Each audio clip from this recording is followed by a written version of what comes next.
Bonjour à toutes et à tous, bienvenue dans Roadbook, le podcast du club événementiel de l'association alumni IAE Savoie-Mont-Blanc qui met à l'honneur des professionnels de l'événementiel. Leur point commun ?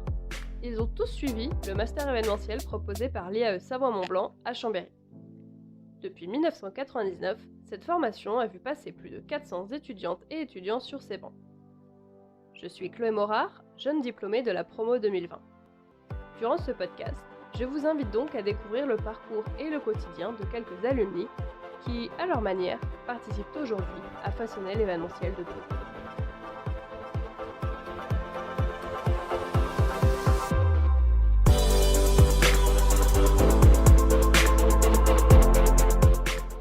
Bonjour à toutes et à tous, bienvenue dans Roadbook. Dans ce 5e épisode, nous allons parler des stations de montagne et de comment elles ont dû adapter leur programmation événementielle à la situation actuelle. Pour cela, j'ai le plaisir d'accueillir Anna Josialek et Jérémy Trollier, qui travaillent respectivement à Val d'Isère et à Chamonix. Bonjour à tous les deux. Bonjour Chloé. Bonjour. Écoutez, je suis ravie de vous accueillir aujourd'hui pour parler de cette thématique qui n'est pas figée, on le sait bien, qui est en pleine évolution. Mais voilà, c'est l'occasion un petit peu de nous parler de votre quotidien et de déblayer un petit peu ce sujet. Donc avant de commencer, je vous propose que chacun d'entre vous se présente pour qu'on sache un petit peu qui vous êtes, quand est-ce que vous êtes sorti de l'IAE, puisque c'est votre point commun, ce que vous faites, etc. Est-ce que Anna, tu veux commencer ? Pas de problème, avec plaisir. Du coup, moi, je m'appelle Anna Jasiolek, donc d'origine polonaise, franco-polonaise actuellement. J'ai fait mes études à Chambéry et j'ai fini la promo master événementiel en 2015, donc en alternance. Et c'est comme ça que j'ai atterri à Val d'Isère, à l'Office des tourismes, anciennement l'Office des tourismes et maintenant Val d'Isère Tourisme. Donc, j'ai fait mon année d'alternance à Val d'Isère en tant qu'assistante événementielle. Et très vite, j'étais embauchée directement en CDI. J'ai évolué vers chargée événementielle et actuellement, en plus de chargée événementielle, je suis également coordinatrice du Festival international du film Aventure et Découverte. Super. Écoute, j'ai un peu écorché ton nom de famille, je m'en excuse du coup. J'ai l'habitude. Ah ouais, bon, c'est pas cool. Super, écoute Jérémy, à ton tour. Alors, Jérémy Trollier, j'ai bientôt 25 ans. Je suis rentré à l'IAE en L3. À l'époque, c'était en 2016. Donc, juste quand tu es sortie, Anna. Et puis, donc j'avais fait ma L3 là-bas. J'ai fait un semestre d'Erasmus en Finlande. Et ensuite, j'ai continué sur le master MIE. Et mon alternance, moi, je l'ai faite pour le domaine des Portes du Soleil. Donc, sur la partie communication des événements organisés par le domaine skiable et VTT. Et donc, j'ai été diplômé en 2019 et à la suite de ça, j'ai travaillé 3 mois au service marketing des remontées mécaniques de Châtel avant de basculer au club des sports de Chamonix où je suis actuellement chargé de communication sur les grands événements sportifs. Super. Donc, tous les deux, finalement, dès que vous êtes sortis de l'IAE, vous avez pris la direction de la montagne. Ouais, c'est ça. Vous êtes originaire de la montagne ? Moi, j'ai toujours habité au pied de la montagne, on va dire. Et ça a toujours été un domaine qui me passionnait. Donc, c'était logique pour moi de m'orienter vers ce domaine-là. Moi, c'était pas forcément volontaire. Après, ça s'est fait aussi naturellement. En étant à Chambéry, j'avais, grâce à notre réseau, des connaissances à Val d'Isère. Je savais qu'il y avait un poste qui se libérait. Mais après, c'est pas une décision facile de se lancer dans un travail dans une station de ski où j'étais pas forcément habituée à vivre au pied de montagne comme Jérémy. Mais en fait, ce qui m'a attirée, c'était les événements qui étaient proposés par Val d'Isère, notamment le Festival du film, Festival des musiques classiques, donc plutôt des événements culturels qui sont proposés en hiver et en été, puisque c'était plutôt ma branche, et c'était toujours mon rêve de faire des festivals de films, et c'est ça qui m'a fait venir à Val d'Isère, et effectivement, depuis, je suis restée. La montagne, ça vous gagne. C'est ça. Exactement. Ok, super. Alors, est-ce que vous pouvez nous en dire un petit peu plus sur vos missions actuellement, ce que vous faites au quotidien pour les structures pour lesquelles vous travaillez ? Donc moi, à la base, mon poste, c'est vraiment chargé des missions événementielles au sein des Val d'Isère Tourisme, donc qui est l'anciennement Office des tourismes et toutes les infrastructures de la SEM Sogevaldi, donc toutes les infrastructures qui étaient toujours au sein des Val d'Isère. Et du coup, parmi mes missions, c'est notamment des événements culturels dont je t'ai parlé tout à l'heure, mais également des événements de terroir l'été et aussi certains événements sportifs. Mais comme Jérémy il fait partie du club des sports, à Val d'Isère on a la même, peut-être la même, mais on a une distanciation entre les événements de Val d'Isère Tourisme et les événements du club de sport, sur lesquels on intervient en tant que service événementiel des Val d'Isère, mais on n'est pas l'organisateur principal. Donc j'interviens, et au début, quand j'étais assistante événementielle, j'intervenais énormément parce que j'ai touché aussi à l'animation et le rôle de notre service événementiel par rapport aux événements proposés par les clubs des sports. C'est l'animation, c'est les protocoles, c'est les remises des prix. Donc au tout début, quand j'étais pas forcément encore chargée des événements, quand j'en avais plusieurs à ma charge, bah, j'ai touché aussi à l'animation et j'ai participé aussi aux événements sportifs. Mais au quotidien, maintenant, je suis à la charge des 5 événements à l'année. Donc, ça sera l'ouverture station, donc un événement plutôt commercial, sportif à la fois, avec les tests des skis, l'ouverture station, donc un village des marques et des animations autour. 2 festivals de musique classique en hiver, un festival du film Aventure à découverte en fin d'hiver, donc un événement principal, et la foire à Valine l'été.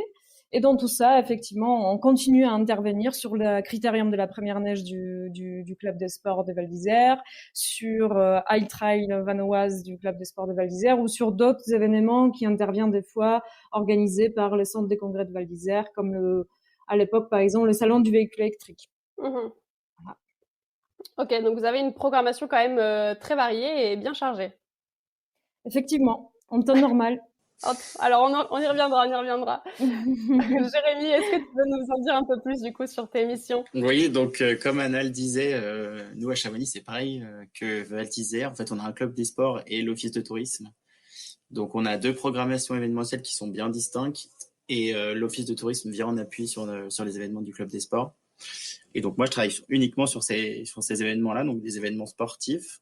Donc il y a la Coupe du Monde de ski alpin, le Camp d'Art, qui a lieu on va dire quasiment tous les hivers, avec des petites années de pause quand il y a les Jeux Olympiques. On a le marathon du Mont Blanc, donc c'est des courses de trail. Il y a 8 courses avec plus de 10 000 coureurs, donc c'est un gros événement de trail à ne pas confondre avec l'UTMB qui a lieu fin août. Nous, le nôtre, il a lieu fin juin. Et puis on a la Coupe du Monde d'escalade qui a lieu tous les étés, juste avant le 14 juillet.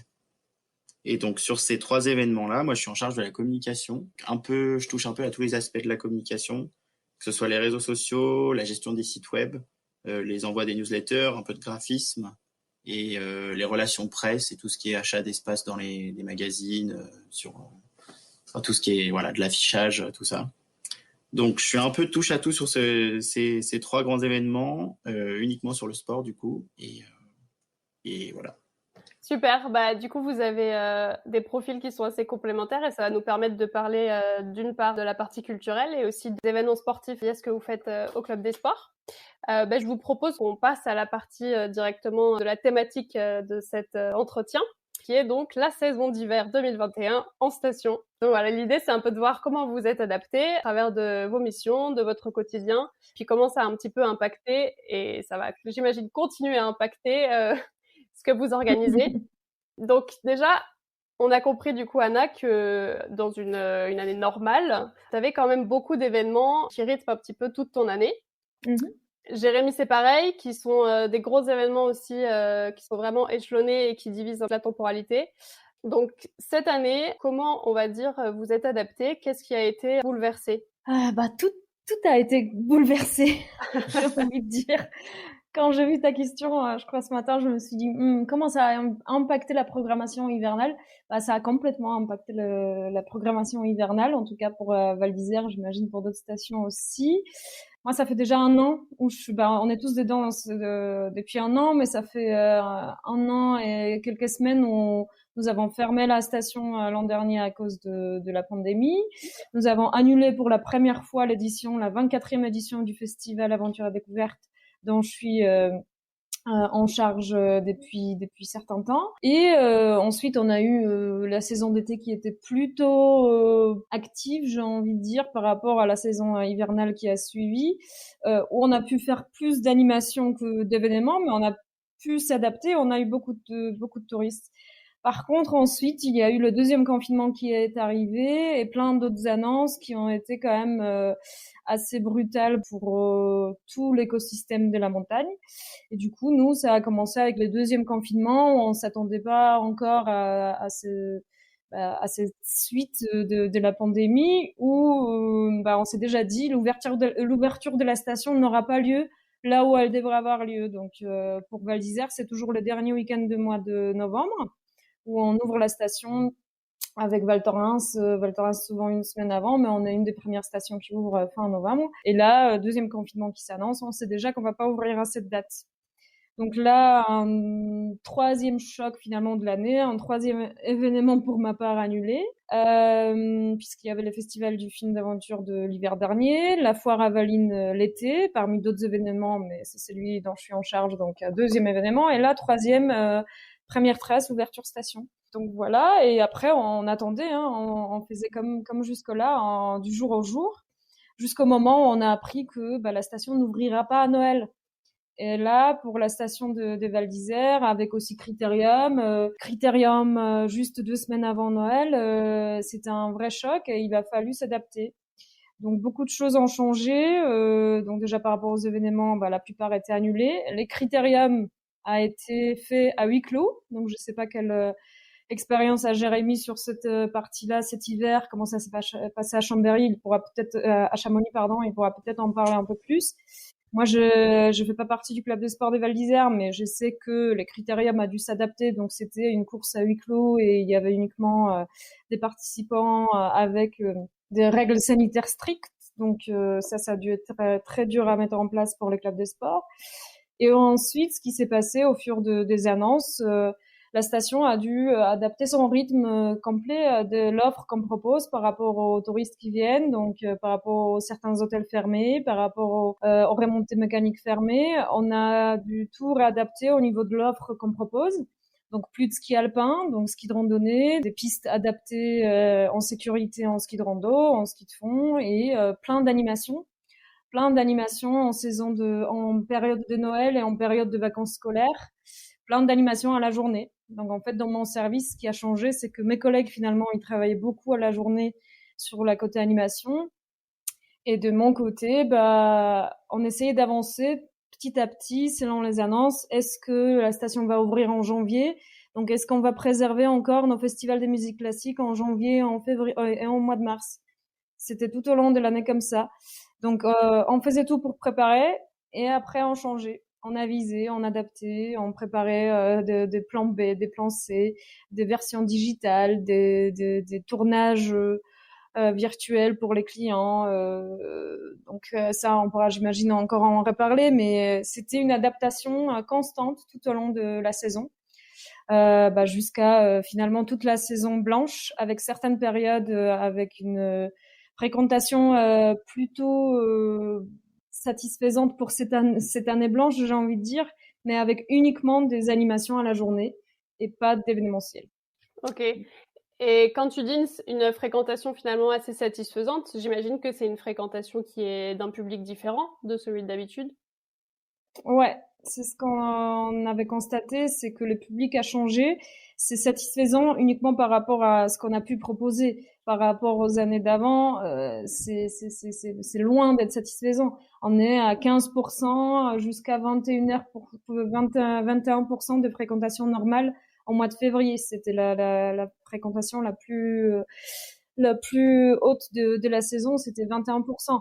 Ce qui est rien par rapport à une saison normale. Par contre, effectivement, la pratique de la montagne a changé, l'approche vers la montagne a changé, les clients ont changé aussi. Mmh. Jérémy, est-ce que vous, c'est quelque chose que vous avez ressenti aussi? Donc la programmation n'a pas été bouleversée que cet hiver, j'imagine, ça a commencé avant? Ça a déjà commencé l'été dernier, du coup, pour nous, puisque donc le marathon du Mont Blanc 2020 et la Coupe du monde d'escalade n'ont pas pu avoir lieu l'année dernière à cause de la pandémie. Pour le Camp d'Art, donc la Coupe du monde de ski alpin, Comme disait Anna, en fait, on a fait beaucoup de plans qui changeaient tous les 3 jours. En fait, on bosse sur quelque chose. 3 jours après, il faut tout rechanger parce qu'on a des nouvelles règles, on a des nouveaux protocoles. Après, pour la Coupe du Monde de ski, on avait quand même des directives assez claires de la part de la Fédération internationale de ski qui nous disait il faut faire absolument ça, ça, ça, ça. Et après, c'était à nous de voir comment on pouvait le mettre en place sur notre site, puisque chaque site de Coupe du Monde est différent. Donc le critérium de la première neige, ils avaient les mêmes recommandations que nous. Et puis après, c'était à l'organisateur de réussir à se débrouiller pour mettre en place tout ce qui était demandé dans ce cahier des charges sanitaires, ce protocole. Donc effectivement, comme tu le disais, Anna, toutes les compétitions, elles devaient avoir lieu à huis clos. Sauf qu'au début, on l'a su, par exemple, pour le Val d'Isère qui sera à huis clos. Mais nous, on n'était pas encore sûr que ça serait également à huis clos, puisqu'on avait quand même quasiment 2 mois d'écart entre la Coupe du Monde de ski de Val d'Isère et celle de Chamonix. Donc il y avait une grande partie qui était organisée et cadrée par la Fédération internationale de ski. Il y avait quand même une partie qui était libre à l'organisateur, au comité d'organisation locale, de dire ça on fait comme ça on fait comme ça. Et ça laissait quand même pas mal d'incertitudes. On a eu énormément, un gros boulot on a bossé sur des plans avec des jauges à 5000 personnes en public, puis à 1000 personnes. Puis après, on a dû basculer sur le huis clos. Donc en fait, à chaque fois, il faut tout refaire, tout repenser, dire du coup, si on fait que 5000 personnes, et comparé aux 15 000 qu'il y avait par jour l'an dernier, il faut supprimer ça. Donc c'était des petits casse-têtes à chaque fois. Et d'ailleurs, on a travaillé avec la promo de Master 1 de l'IAE qui ont travaillé avec le projet d'innovation sur notre événement. Donc eux, c'est pareil, ils ont tout de suite été confrontés à l'adaptation qu'il faut avoir en événementiel, puisqu'à chaque fois on leur a dit en fait c'est plus 5000, c'est 1000, et puis en fait c'est plus 1000, c'est huis clos. Donc travailler sur l'expérience client, enfin l'expérience spectateur du Kanda. Et puis voilà, après c'était comme je disais, toujours des choses à repenser, à retravailler, à dire ça. Nous la FIS, ils nous ont dit en fait le plus important c'était de protéger les athlètes. Donc tous les skieurs, il fallait absolument qu'ils soient en contact avec personne de l'extérieur. En fait, ils ont créé des bulles. Il y avait 3 bulles avec une bulle avec les athlètes, justement, et les équipes, une bulle avec l'organisation, le comité d'organisation locale et les bénévoles, et une bulle avec la presse et les journalistes qui étaient sur place. Et il fallait absolument pas que ces 3 bulles se croisent, qu'ils puissent être en contact. À chaque fois qu'il y avait des points de contact, il fallait que ce soit en respectant les mesures sanitaires le plus possible, avec des distances à tenir. Le port du masque était bien sûr obligatoire partout. Et donc ça a entraîné une gestion de flux très très importante, à tout réfléchir eux ils vont passer par ici, eux ils vont passer par là, il faut pas qu'ils croisent cela, eux ils passent à tel moment, d'autres à d'autres moments. Donc c'était un bon gros casse-tête, ces protocoles. Mais on va s'estimer heureux parce que du coup, on a quand même eu un événement. Ça faisait plaisir, après 2 annulations cet été, de pouvoir rebosser sur un bel événement de cette envergure. Donc, on s'est concentré sur le positif. Mais après, c'est sûr que de voir un événement comme la Coupe du Monde de ski alpin, qui est un événement hyper populaire d'habitude, voir la comparaison entre l'année dernière où il y avait 15 000 personnes par jour, que c'était une ambiance de dingue, et cette année où il y avait personne sur le bord de la piste, et que voir les skieurs qui descendent, il y a juste quelques applaudissements de leurs collègues, leurs entraîneurs, ça fait quand même bizarre, et c'est perturbant, disons.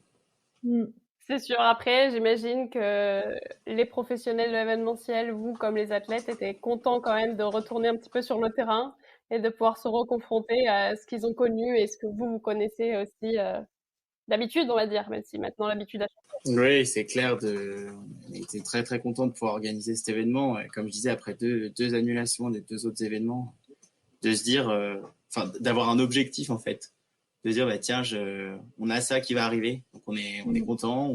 Ça donne un petit coup de boost après l'été qui a été un peu calme et sans événement. Donc non, c'est clair qu'on était hyper content d'avoir cet événement, malgré les conditions dans lesquelles il a dû être organisé, Voilà, on s'est focus sur le positif. Carrément. Tout à fait.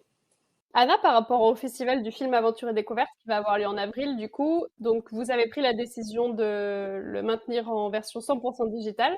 Quand est-ce que vous avez pris cette décision et comment vous allez décliner ça, du coup, par rapport aux éditions précédentes? En fait, par rapport à ce que Jérémy a dit juste à l'instant, ce qui était très satisfaisant sur certains du coup moments de la saison, nous par exemple, qu'on a organisé un tournage de festival de musique classique en mois de janvier, on avait toutes les équipes qui étaient là-dessus, les équipes audiovisuelles des radios Val d'Isère des Val d'Isère, du centre de congrès. On s'est senti enfin impliqués. On avait un cadre en fait. On savait enfin ce qu'on faisait. Mais pour la plupart des événements, c'est pas les cas parce que voilà, on attend comme Jérémy a dit aussi 5000 personnes, 1000 personnes, on adapte. Moi, j'ai fait ça tout l'été pour la foire à Valine par exemple. C'était ça, allez, on fait pour 5000, on fait pour 1000, finalement on a fait pour 400 dans la jauge en même temps, ça n'arrêtait pas. Aussi avec les festivals international du film Aventure et Découverte jusqu'à mois de janvier, on espérait encore le faire en présentiel. En fait, les décisions commençaient à vraiment se concrétiser entre février et mois de mars. C'était aussi lié avec les décisions gouvernementales finalement. Parce qu'il y avait cette fameuse date de 20 janvier, les remontées mécaniques pourront peut-être ouvrir. Donc, c'était beaucoup en lien avec cela. Et j'avoue que pour moi, en tant que programmatrice et coordinatrice qui sait que les dates s'écoulent et on n'a toujours pas décidé de cela, parce qu'on espérait quand même d'avoir une version en présentiel, tout d'abord, sans passer par la version digitale, même en deuxième plan. Ça pourrait se faire en hybride, ce qui est peut-être déjà une solution pour l'année prochaine, mais c'était pas le cas au début. Tout le monde espérait pouvoir faire des choses en présentiel. C'était tellement dur d'accepter pour des acteurs de la station que les remontées mécaniques vont pas ouvrir que personne croyait qu'on pourra pas faire ce festival non plus. Du coup, les décisions se sont vraiment prises en mois de février, mars, donc très tardivement finalement, où on a quand même fait notre sélection officielle de 11 films en compétition comme les autres années, courant mois de février. Donc ça nous a pas tant que ça amputé dans notre organisation. Par contre, le format, c'est vraiment décisé aux alentours du 1er mars. En fait, pourquoi? C'est parce que ça fait déjà deuxième année où on est confronté à la pandémie par rapport à ce festival. L'an dernier, il était pratiquement ficelé, pratiquement fini. Au 15 mars, quand la pandémie est annoncée, nous, on avait pratiquement fait sortir la bande-annonce officielle, on a fait sortir le programme, le format en présentiel était prêt, mais il n'y a pas eu assez de temps et personne n'était prêt pour préparer une version en ligne en 2020. C'était complètement un choc pour tout le monde et on n'a pas pu savoir. Donc la 24e édition du festival était annulée pour la première fois en mars 2020. Et cette année, on était quand même confronté par rapport à cette deuxième annulation. En fait, c'était une des solutions, puisque déjà, on est quand même à nouveau en troisième confinement. La station, elle est fermée. Il y a aussi des soucis budgétaires. Je sais pas comment ça se passe à Chamonix, mais malgré tout, Val d'Isère a été énormément impacté. Notre activité dépend, malheureusement ou heureusement, mais de l'activité du ski alpin. Donc la direction, elle se posait beaucoup de questions. Est-ce qu'on le maintient? Et si on le maintient, il faut sortir un budget qu'on n'a pas forcément parce que la station, elle est fermée depuis quelques mois. Donc c'était très très difficile, mais finalement, il y a eu une forte volonté de la part de la nouvelle municipalité, mais aussi de la part de la direction, de les maintenir malgré tout en digital, puisque c'est un festival historique et l'annuler 2 fois de suite, ça aurait été trop dur. Je pense que ça aurait été trop dur pour une existence d'un événement en plus dans une station de ski. C'est très dur après de rebondir. Donc on s'est dit il faut surtout pas le rater cette année, il faut le maintenir pour ces raisons-là. Une sorte de raison de gouvernance qui décide après est-ce que la nouvelle municipalité va pas oublier notre festival, comment on fait-on, et aussi pour d'autres raisons. Notre festival, c'est une sorte de plateforme, d'une vitrine pour tous ceux qui font des œuvres, qui font des festivals, et pour nos clients, c'est un lien entre les producteurs, les ayants droit, les réalisateurs, les aventuriers, les journalistes. Donc, on s'est dit qu'il faut garder ce lien. 2021 en digital, en 100% en digital, puisqu'on n'a pas d'autre choix. Et encore une fois, on l'a pas parce qu'on est en plus confiné. Donc, la solution 100% digitale, c'est la solution qui s'est imposée à nous. Mais on s'est pas permis de l'annuler. On était vraiment pas obligé, mais on a vraiment voulu le maintenir sous cette forme-là pour pouvoir garder le lien entre tous les acteurs qui sont impliqués par ce festival. D'accord. Puis effectivement, montrer que mine de rien, vous êtes toujours présent et que ce festival garde son importance malgré les difficultés que la station peut rencontrer.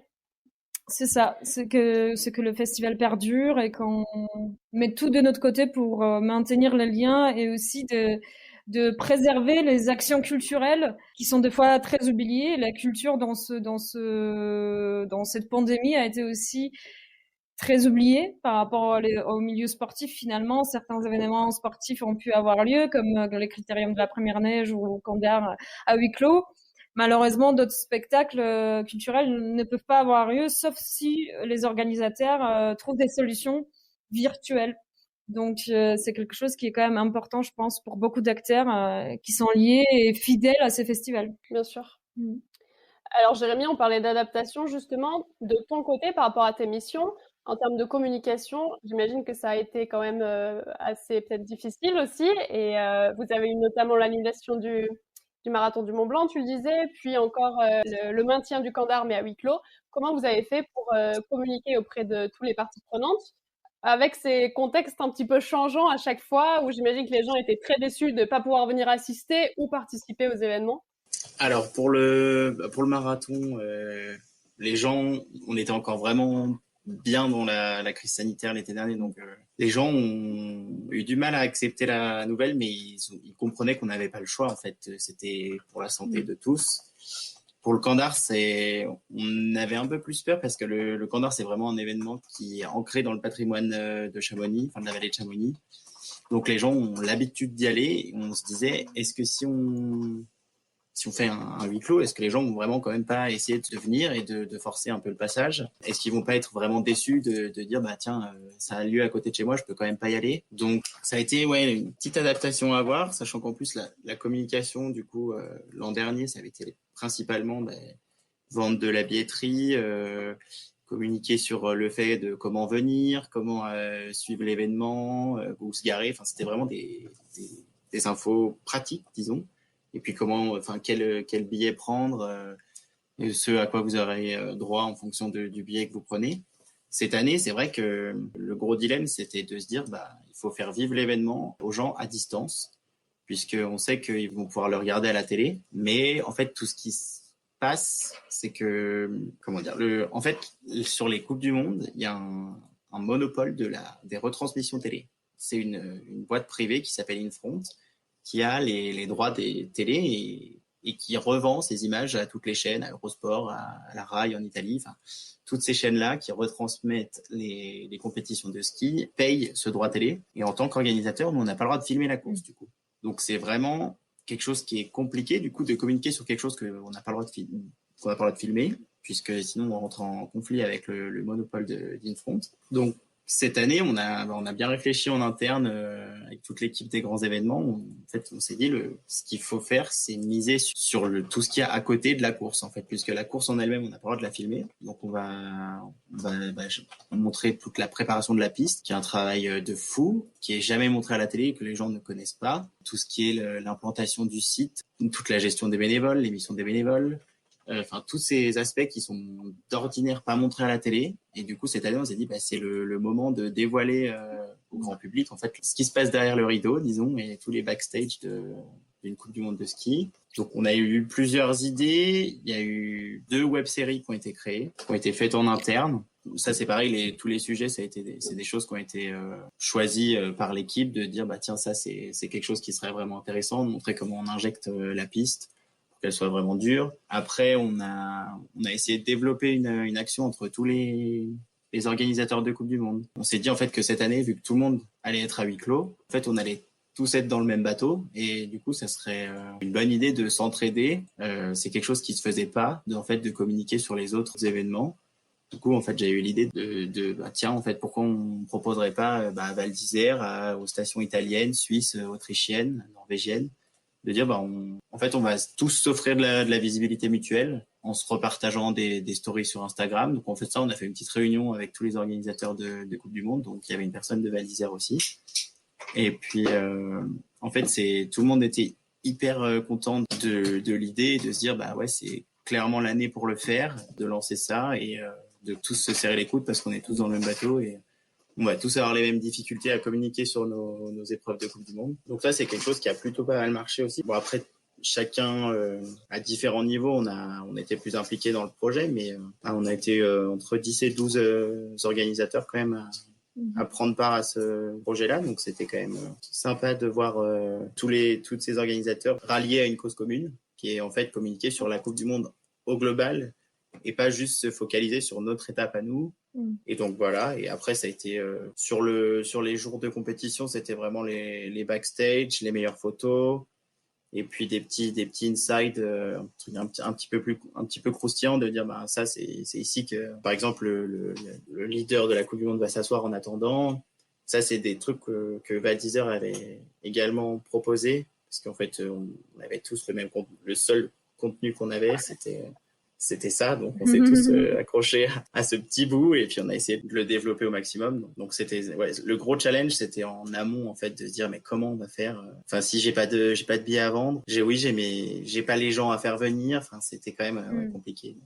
Donc, faire vivre l'événement à distance. Je rebondis du coup sur ce que tu as dit qui était super intéressant, c'est que vous avez trouvé des nouvelles synergies avec les autres organisateurs avec qui vous échangiez pas forcément ce genre de projet avant.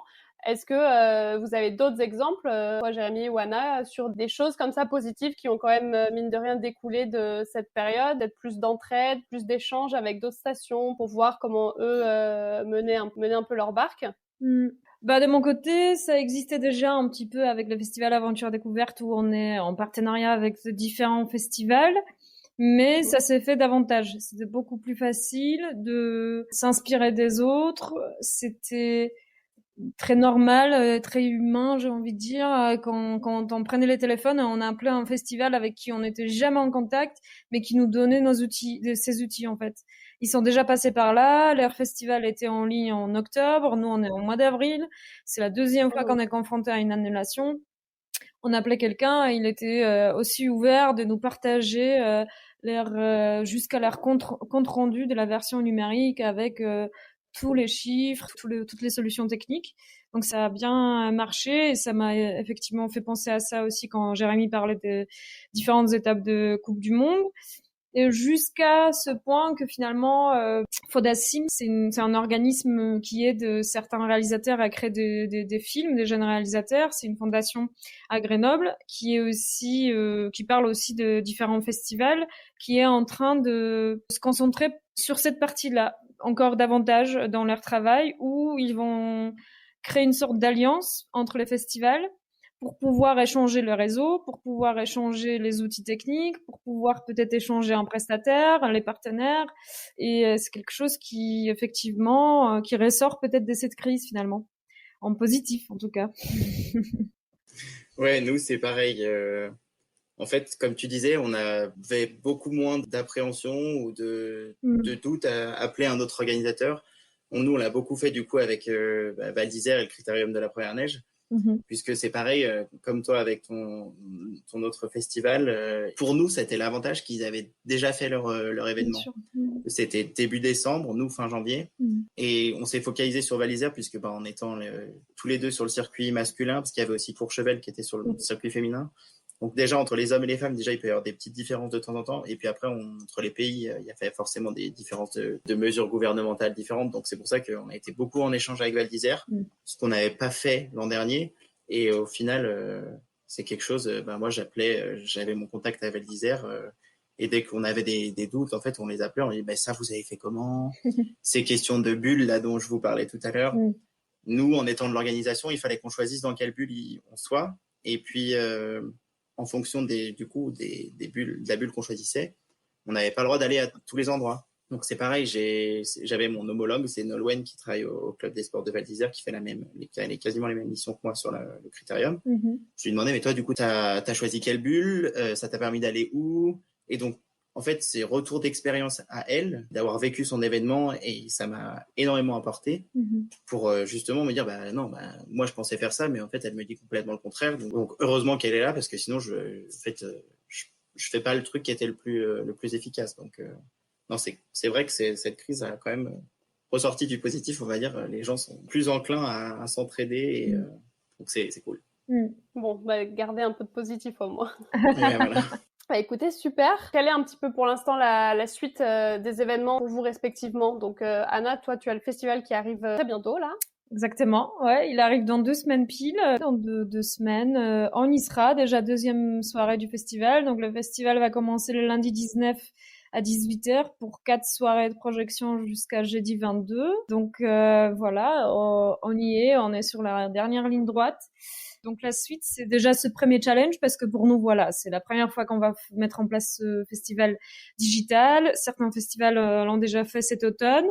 Nous avons beaucoup d'espoir, mais aussi beaucoup d'appréhension, mais je pense que ça va très bien se passer. Donc tous les clients pourront suivre ce festival, vous aussi d'ailleurs, pour la première fois depuis chez eux, donc de 4 coins de la France et même d'Europe ou du monde entier, via le site web du festival. Pour nous, c'est la suite imminente. Et sinon, pour Val d'Isère, on est sur l'été et on essaie de, comme l'an dernier finalement, de peut-être un peu avec plus d'expérience, mais avec de l'espoir, on essaye de programmer l'été comme on a l'habitude, en espérant retrouver, par exemple pour ma part, la foire à Valine quand on la connaît, un événement bien festif. On a bien évidemment en tête toutes les mesures sanitaires. On se dit ça sera pas 100% comme d'habitude. On va s'adapter, mais on aimerait quand même retrouver plus des festivités que l'été dernier où on était très dans le protocole sanitaire. Donc voilà pour ma part, le festival dans 2 semaines, en ligne, en digital. Donc un beau challenge, et ensuite l'été, espérant que ça va s'ouvrir un petit peu plus et que ça sera plus facile et plus agréable pour tout le monde à travailler, à vivre finalement dans l'événementiel, parce que c'est quand même un secteur qui était bien impacté par cette pandémie, et elle l'est toujours. Effectivement. Nous, pour le club des sports, là, le prochain événement qui arrive, du coup, c'est le marathon du Mont Blanc. On va dire qu'on croise encore les doigts, un peu encore entre deux chaises. On ne sait pas trop ce qui va se passer. En tout cas, on reste hyper optimiste et on s'accroche à tout ce qu'on peut de positif pour se dire que cette année, ça sera la bonne. L'année dernière, comme on disait, la pandémie est quand même arrivée d'un coup, donc on n'a pas eu vraiment le temps de rebondir. Cette année, on a eu plus le temps de se projeter, de se dire ça, on va pouvoir l'adapter comme ça, l'adapter. Là, on est en train de plancher vraiment à fond sur comment adapter les parcours, les ravitaux, changer des lieux de départ, des horaires de départ, des lieux d'arrivée. Enfin, là, on est tout en train de remodifier, en gardant l'esprit du marathon quand même, mais pour qu'on soit sûr qu'en fait le gouvernement nous dise pas non, vous pouvez pas le faire. Donc on met toutes nos chances de notre côté pour l'instant et on croise les doigts puisqu'on n'a pas encore on n'a pas de réponse, et puis on n'aura pas de réponse tout de suite dans tous les cas puisque c'est fin juin. Et puis après, ça sera la Coupe du Monde d'escalade. C'est pareil, c'est un énorme rendez-vous en plein centre de Chamonix, normalement, qui rassemble quand même pas mal de monde. Donc c'est un grand moment de sport accessible à tous. Donc pareil, on espère que ça passera. Parce qu'en plus, moi, l'année dernière, j'ai déjà pas pu faire le marathon du Mont Blanc. Je suis arrivé il y a 1 an et demi, donc j'ai encore pas vécu ces 2 événements en fait. Donc c'est un peu frustrant pour moi aussi de me dire si on annule les 2 événements cette année, ça fait 2 fois que je bosse sur ces éditions et que pour les annuler, donc ça va commencer à être frustrant au bout d'un moment. Donc on croise nos doigts. Voilà, c'est ça. Ok, écoute, tout le monde croise les doigts parce qu'on est tous dans la même situation. C'est gentil. Écoutez, je vous remercie pour ces instants que vous nous avez accordés. J'espère que les auditeurs et auditrices seront attentifs à vos témoignages et trouveront un peu de réconfort dans ces projets optimistes, on va dire. Carrément. Merci à toi, Chloé, pour cette opportunité de nous exprimer. Merci beaucoup. Merci également. Toute l'équipe du club événementiel de l'association alumni IAE Savoie-Mont-Blanc vous remercie d'avoir écouté cet épisode jusqu'au bout. Pour rappel, l'objectif du club événementiel est de rassembler et d'animer la communauté des professionnels de l'événementiel issus de l'IAE Savoie-Mont-Blanc. Si vous êtes un ou une ancienne étudiante et que vous êtes intéressé pour venir échanger sur votre parcours dans ce podcast ou que vous ne faites pas encore partie du réseau, vous pouvez écrire à réseau.master.événementiel@gmail.com. Enfin, n'hésitez pas à nous faire des retours en commentaire. Et si cet épisode vous a plu, n'oubliez pas de nous mettre un like pour nous encourager et surtout de partager cet épisode à vos camarades de promo, mais pas que.